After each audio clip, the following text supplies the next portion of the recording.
Cette semaine s'est ouvert le procès de Brahim Awissaoui.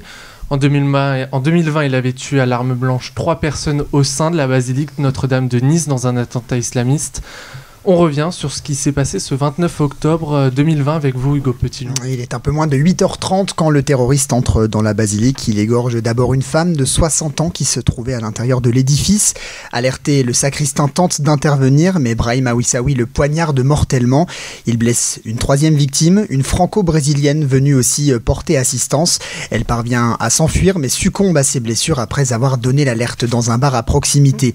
La police municipale est la première à arriver sur les lieux aux alentours de 9h. 5 policiers entrent dans la basilique, ils font face à l'homme, ils tentent de le maîtriser avec un taser avant de dégainer leur arme de service et de faire feu.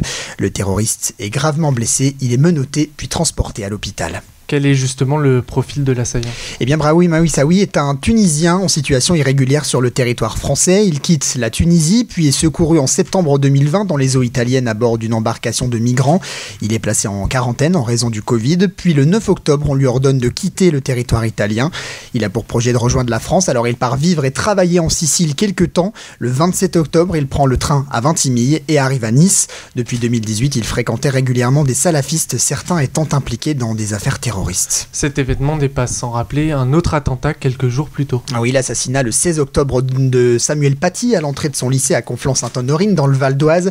Les enquêteurs ont d'ailleurs retrouvé dans le téléphone de Brahim Awissaoui des photos d'Emmanuel Macron aux côtés du cercueil de Samuel Paty.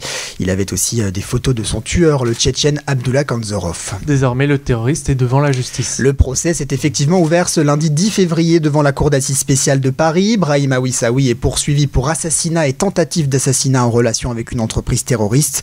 Au départ, il niait catégoriquement les faits. Il disait ne plus se souvenir de rien. Mais hier, il a reconnu être la personne filmée lors du massacre. À voir désormais s'il reconnaîtra aussi être l'auteur de l'attentat. Il encourt la réclusion criminelle à perpétuité. Le procès devrait se terminer à la fin du mois.